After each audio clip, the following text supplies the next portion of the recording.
Оройн төргийн эрхэм үзэгчтэй оргил цаг мэдээллийн хөтөлбөр Орхон аймагт болж өрнөсөн цаг үеийн мэдээ сурвалжлагуудыг хөлбөрөөр дамжуулан хүрэхэд бэлэн боллоо. 21 цагийн мэдээ эхэлж байна.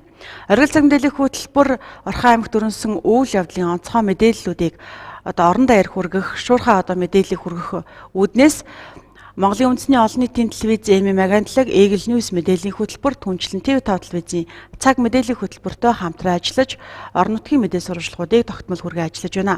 Ингээд 21 цагийн мэдээнд анхаарлаа хандуулна. Нэмэгцэн урдгийн албан татвар төлдөггүй аж ахуйн нэгжээс авсан баримт нь 2% буцаан олголтод хамаарахгүй. Хууль бусаар зорчигч тээвэрлэх зөрчил өдөрт 10-аас 15 бүртгэгддэг.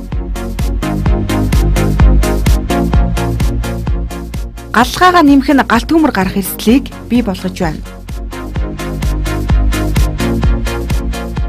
Хүүхэд гэр бүлийн эрсдлийн үлгээ тогтоох програмтай болно. За хүүтний эрч чангарч замын халтаргаа гулгаа их байгаа яг энэ үед иргэд олон нийт хөдөлгөөнд оролцож байгаа жолоочноор замын хөдөлгөөний дүрмийн дагуу оролцохыг замын цагдаагийн засгаас анхааруулж байна. За өнгөрөх 7 хоногийн хувьд аваад үзэхэд явган хүний гарцын тэмдэглэлд зөрчсөний улмаас гарцаар гарч явсан явган зурчигчийг мөргөж зам тээврийн осол гаргасан 3 тохиолдол гарсан гэдгийг хэлж байна.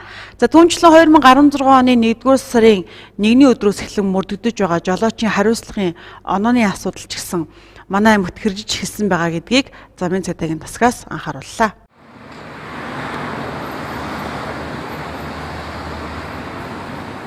Аливаа баяр ёслолын өдрөөр ортогтой зэрэгсэн замын хөдөлгөөний ачаалал нэмэгддэг. Үүнтэй холбоотойгоор аймгийн замын цагдаагийн засгаас хяналт шалгалтыг тогтмол зохион байгуулан ажиллаж байна. Өнгөрөх 7 хоногт тус тасгаас өдөр болон шөнийн цагаар нэгдсэн болон хэсэгчилсэн арга хэмжээ зохион байгуулж энэ хүрээнд 1200 орчим тээврийн хэрэгсэлд шалгалт хийжээ. Үүнээс согтуугаар тээврийн хэрэгсэлд жолоочсон 20 жолоочийг илрүүлж арга хэмжээ тооцсон байна. Мөн хөдөлгөөнд оролцож байгаа жолооч тээврийн хэрэгслийн ачаалал төвлөрөл ихсэж байгааг анхааран эгнээ хоорондын зай барих, замын тэмдэглэл зөрчихгүй байхыг сануулж байна. Өнгөрөх 7 хоногт гэхэд явган хүний гарцын тэмдэглэл зөрчиж, гарцаар гарч явсан явган зорчигчийг мөргөж гэмтээсэн 3 удаагийн зам тээврийн осол гарчээ.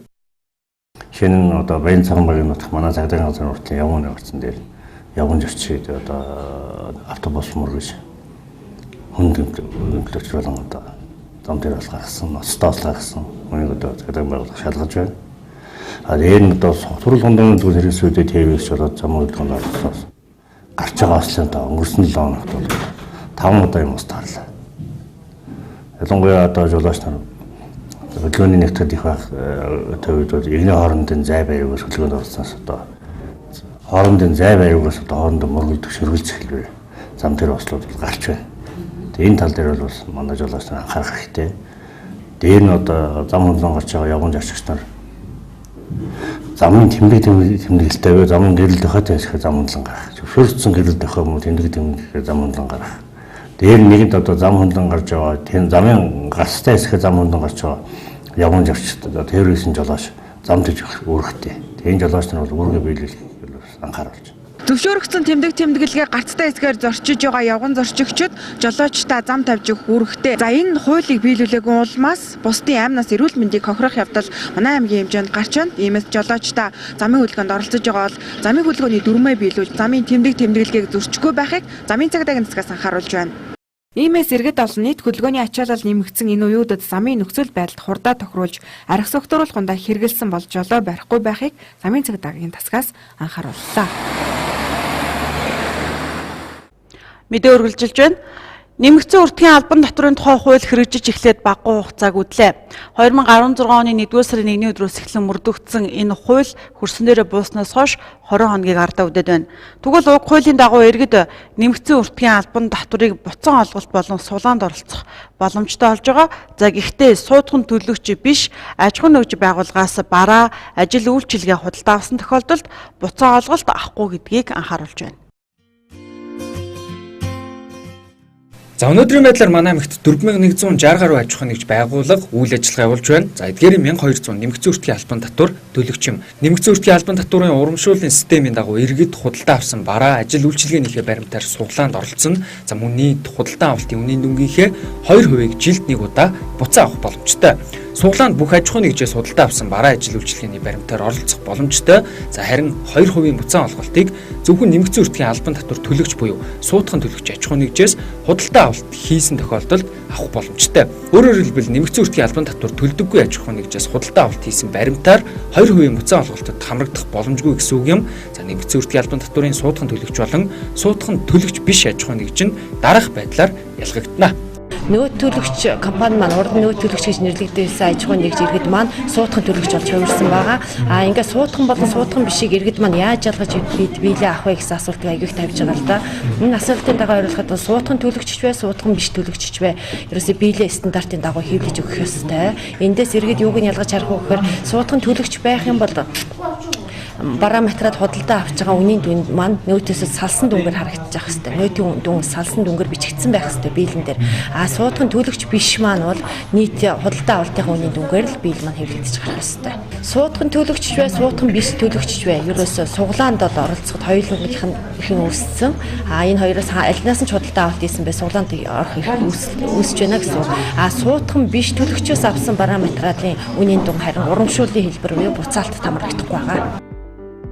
За одоогоор манай аймагт 24 аж ахуйн нэгж стандартад нийцсэн буюу суглаанд оролцох болон 2% буцаан олголт авах боломжтой төлбөрийн баримт хэвлэх кассин систем суурилуулсан байна. За энэ нь татварын хэлтсэд бүртгүүлсэн аж ахуйн нэгжийн тоо юм. Цаана нь бүртгүүлээгүй боловч кассин систем суурилуулсан тодорхой тооны аж ахуйн нэгж байгаа гэж үзэж байгаа юм байна. Дашрам дуртахад өнгөрсөн 7 хоногт явагдсан суглаанд манай аймгаас 7 хүн азтан болжээ. Мэдээ үргэлжилж байна. За манай аймагт 200 орчим тээврийн хэрэгсэл хууль бусаар зорчигч тээвэрлэж байгаа гэж аймгийн автоотын төвөөс мэдээлж байна. За ялангуяа хавтайт гоород, тосгон гоород зэрэг хэд хэдэн чиглэлд энэ төрлийн зөрчил ихээхэн гардаг гэдгийг автоотын мэргэжилтэнгүүд хэлж байна. За манай аймагт нийтийн тээврийн батлагдсан 7 чиглэл байдаг. Эдгээрээс хавтайт гоород, тосгон гоород зэрэг хэд хэдэн чиглэлд хулгайн буюу холбогдох байгууллагуудтай гэрээ байгуулаагүй тээврийн хэрэгслүүд зорчигч тээвэрлэх үзэгдэл их байгааг нь. За манай аймагт 200 орчим тээврийн хэрэгсэл хууль бусаар зорчигч тээвэрлэж байгаа гэж аймгийн автоотын төвөөс мэдээллээ. Энэ нийтийн тээврийн салбарт ажиллаж буй аж ахуйн нэгжүүд 90-с хоорондын хугацаагаа мөрддөггүй болон анх гэрээ байгуулснаас цөөн тооны тээврийн хэрэгслээр зорчигч тээвэрлэж байгаатай холбоотой гэж үзэж байгаа юм байна. Одоогоор энэ салбарт 7 аж ахуйн нэгжийн 900 гаруй тээврийн хэрэгсэл ажиллаж байна. Хууль бус тээврийн хэрэгслийн хувьд бол үнэндээ асуудал их байгаа юм л да. Яагаад гэхээр зүгээр дэнжин чиглэлд юм уу тэр хавтайдын чиглэлд явж байгаа үйлчилгээ үзүүлж байгаа нөгөө аж ахуйн нэгжүүд маань өөрөөсөө цагийн хуваар график давтамжийн дагуу явж чадахгүй тээврийн хэрэгсэл нь анх сонгон шалгаруулалт ялсан тооноос бага 12 автоос явах юм бол одоо 5 тээврийн хэрэгсэл явж байгаа шүү дээ. Тэгэхээр тийм алдаа гараад дунд нь зай давтамж холдоод ирэхээр иргэд маань аргагүй ирэхэнд өөрөөсөө нөгөө нэг хууль бус одоо гэрээгүй тийм тээврийн хэрэгсэл сууж эхлэх байна л та. Тэгэхээр бид бол одоо компани удирдлагуудтай нь уулзсан, шалгалт хийсэн, арга хэмжээ авсан, хариуцлага тооцсон, үйл ажиллагаагаа сайжруулах, цагийн давтамж хугацааг багасгах талаар одоо тодорхой ажил зохиогоод эхэлж байна.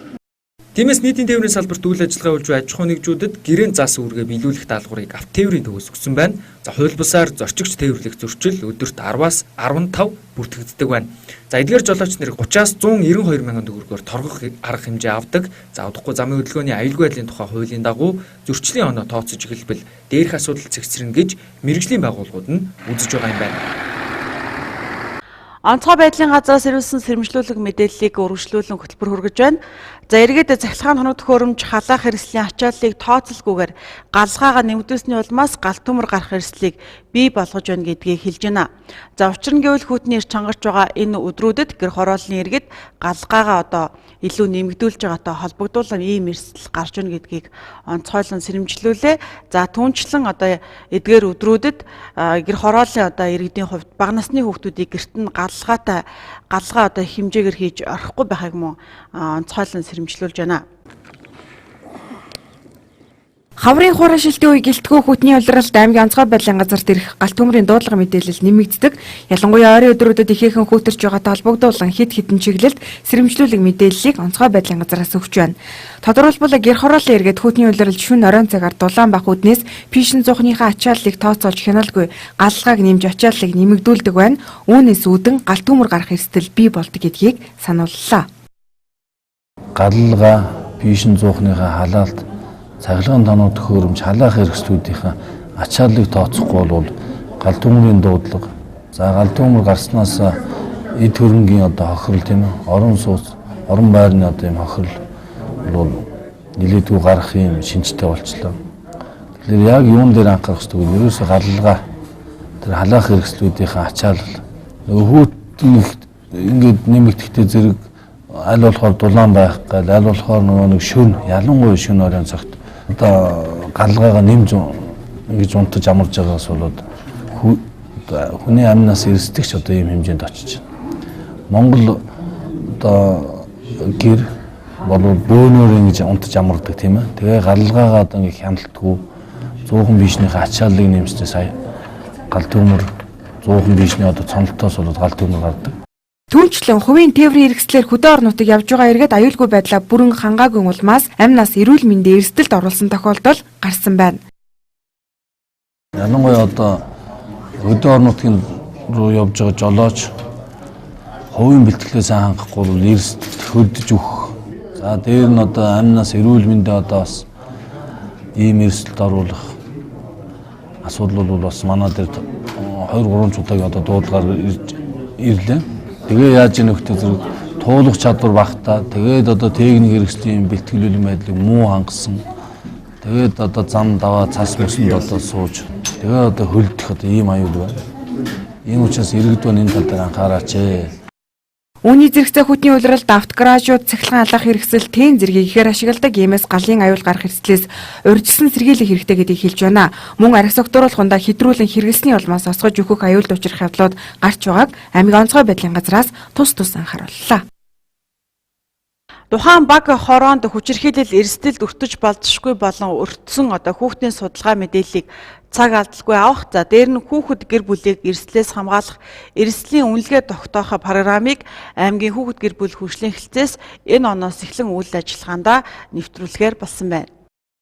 Хүүхдийн эрхийг зөрчсөн тэдний эсрэг гэмтэргийн шинжтэй үйлдэл зоолныг цочирдуулсан гэмтэргүүд ээж дараалан гарч байгаач үүний цаана аимшигт хүчирхийлэл дарамтан дунд амьдарч байгаа олон гэр бүл хүүхдүүд нийгэмд байсаар байгаа.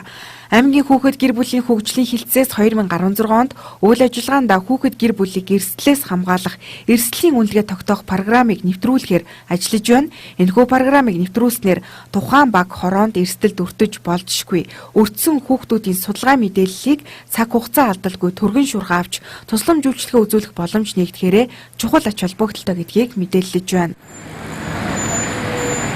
Тэр 2016 онд бид нар хүүхэд гэр бүлийг эрсдлээс хамгаалах, эрсдлийн үнэлгээг тогтоох програмтай болгож байгаа. Энэ бол маш чухал. Тэгээ тэрийг ингээд гаргачих юм бол бүх тооцоон бодиттой байхгүй. Одоо энэ хөвгчлөл аав нь энэ хүүхдэд зоддсон байлаа гэхэд те энэ хүүхдэд нөхөн зэрэг үйлчлэгээ үзүүлэхэд ямар зардлууд шаардлагатай, ямар үйлчлэгээ үзүүлэх шаардлагатай, нийгмийн үйлчлэгээ, сэтгэл зүйн үйлчлэгээ, эрүүл мэндийн үйлчлэгээ, тэгэл бусад одоо материалын тусалцаа юу гэдэг нь те тэр бүх тооцоолыг гаргаж ирдэг. За тэгээд тэр хүүхдэд програмд орсон тохиолдолд байнгын хяналтанд байж байгаа. Дараа нь магадгүй тэр хүүхд эрсдэл өртөх боломж магадлал байгаа шүү дээ. Тэгэхээр тэрнээс урьдчилан сэргийлэх. Мөн одоо эрсдэлд өртөж болцсошгүй магадгүй бас гэр бүлүүд байна шүү дээ. Өрхүүд юм хүүхдүүд. Тэр хүүхдүүдийн судалгааг нэгтгэж оруулснаар бид нар урьдчилан сэргийлэх маш том үйлчлэгээ. Тэгээ хэрвээ эрсдэл өртсөн тохиолдолд нөхөн сэргийлэх үйлчлэгээ үзүүлэх гэсэн энэ маш чухал байгаа. Тэгээд цаашдаа бол энэ нэгэн програм хийлгэсэн болвол тухайн одоо үеийнхээ цаг үеийнхээ нөхцөл байдлаар шалтгаалаад нэмээд баяжуулаад сайжруулад явах боломжтой. Одоогийн байдлаар тус хэлтсээс эрсдлийн үнэлгээний програм ямар байх эсгэд судалгаа хийж програм зохиох байгууллагатай холбогдсон ажиллаж байгаа юм байна. Энэ ажилд 15 сая төгрөгийн санхүүжилт шаардлагатай гинэ. Эрсдлийн програм ажиллаж эхэлснээр эрсдэлд өртсөн болон өртөж болзошгүй хүүхдийн мэдээллийн сан бий болж тогтмол хяналтанд байлгах боломж бүрдэх юм байна. Хүүхэд гэр бүлийн эрсдлийн үнэлгээ тогтоох энэхүү программыг Дорнод аймаг 6 жилийн өмнө үйл ажиллагаанд нэвтрүүлжээ. Өнгөрсөн амралтын өдөр нийслэлд боксийн насан туршидчдын улсын давраг шалгуулах тэмцээн болсон байна. Тус тэмцээнд манай аймгийн хан ард болон Эрдэнэт спорт клубын тамирчид оролцож өндөр амжилтыг үзүүлээд ирсэн байна. Монгол Улсын гавьяа дасгалжуулагч Батбаярын нэрэмжит боксийн улсын авраг шалгаруулах 36 дахь удаагийн тэмцээн энэ сарын 11-ээс 17-ны өдрүүдэд нийслэлд орж өгчээ. Тус тэмцээнд 28 байгууллагын 228 тамирчин, эрэгтэй 10, эмэгтэй 8 жинд бүрсэлдсэн. Манай аймгаас тус тэмцээнд Эрдэнэт бокс клуб болон Хангард спорт цогцлборын баг тамирчид оролцсон. Энэ нь нээлттэй хэлбэрээр явагдсан тул Хөлийн чандаас Орос улбаны улсын Бурайд улс, Бүгд найрамдах Хятад ард улсын Өвөр Монголын өөртөө цэцэх орны баг тамирчид ирсэн байна. Тэмцээний дүн гарахад Эрдэнэт бокс клубын тамирчин намун 57 кг хэмжээний алтан медаль хүртсэн бол тус клубын тамирчин Мөнгөн Саран 51 кг хэмжээнд тоглож хүрэл медаль эзэн болжээ. Тус клубын тамирчин намун Мөнгөн Саран нарын хувьд насан туршидчдын улсын авраг шалгаруулах тэмцээнд оролцох нас нь болоогүй боловч гаргасан амжилтаар нэрэмбэлж урилгаар оролцуулсан байна. Энэ улсын аврагынхаа бэлтгэлийг бол яг Орхон аймагта хүүхдийн ордон дээр бэлтгэлийнхантайгаа яг базаасан. Тэгээд хүчтэй өрсөлдөх чиглэлд насны хүрэгчдийн тэмцээн уг нь бол яг 19-с дээш насныхаа оролцох хэрэгтэй. Тэгээд би өөрөө 17 нас хүрч байгаа. Тэгээд насаа нэмж оролцоход ихснэр бол их сайн байсан. Тэгээд миний үеийн тамирчид гэсэн их байсан. Яг хамгийн хүчтэй өрсөлдөгч бол яг 57 кг-ийн жингийн амрын алдар спортоор нэг тамирчин оюун эрдэнэ гэдэгч байдаг. Тэгээд оюун эрдэнэгчтэйгээ би өмнө нь нэг таарч яг хожигдчихсан. Тэгээд тэр тамирчинтайгаа дахиж яг хүрэл медалийн төлөө таарад. Тэгээд шүүгчдийн хоёр нэгэн самлаар хаажсан. Спортоор хичээлээд 3 дахь жилдээ орж ийн. Тэгээд өмнө гарч ирсэн амжилт гэх юм бол өсвөрийн улсын аврагаас салт аваад залуучуудаас мөнгөн медаль хүртчихсэн. Энэ удаад насны хүрэгчдийн тэмцээнд анх удаа ороод хүрэл медаль хүртчихсэн. Хүчтэй өрсөлдөгч гэх юм бол Өвөр Монголын тамирчин таарад мөнгөний төлөө таарад яасан хожигдсон. Тэгээд хамгийн хүчтэй өрсөлдөгч юм бол Тэлээс. Эдгээр тамирчдын хувьд эх сард болох залуучуудын болон өсвөр үеийн улсын авраг шалгаруулах тэмцээнд оролцох бэлтгэлээ хангаж байгаа юм байна. За мөн 4-р сард болох олон улсын Аз зэрэглэлийн нээлттэй тэмцээн болох Чингис Капд оролцох юм байна. Дашрам дуртагад боксийн улсын авраг шалгаруулах 36 дахь удаагийн тэмцээнд багийн дүнгээр манай аймгийн Хангард спорт клубын тамирчид нийтдээ 2 алт, 4 мөнгө, хүрэл медалийг хүртжээ.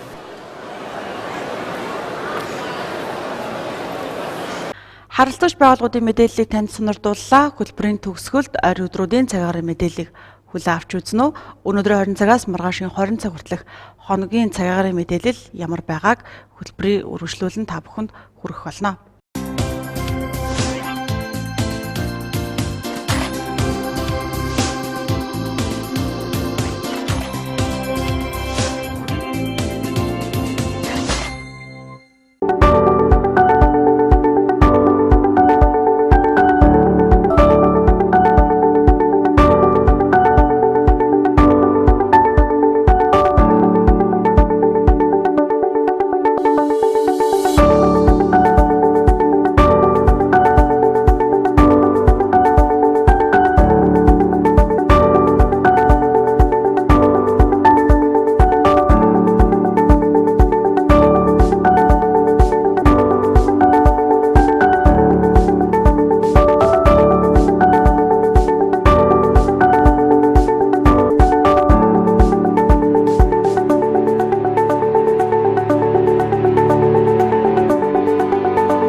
Өнөөдөр мэмэр гараг энэ өдөр болж өрнөсөн мэдээ сурвалжлагуудыг үзэж та бүхэнд оргил цаг мэдээллийн хөтөлбөр хүргэлээ.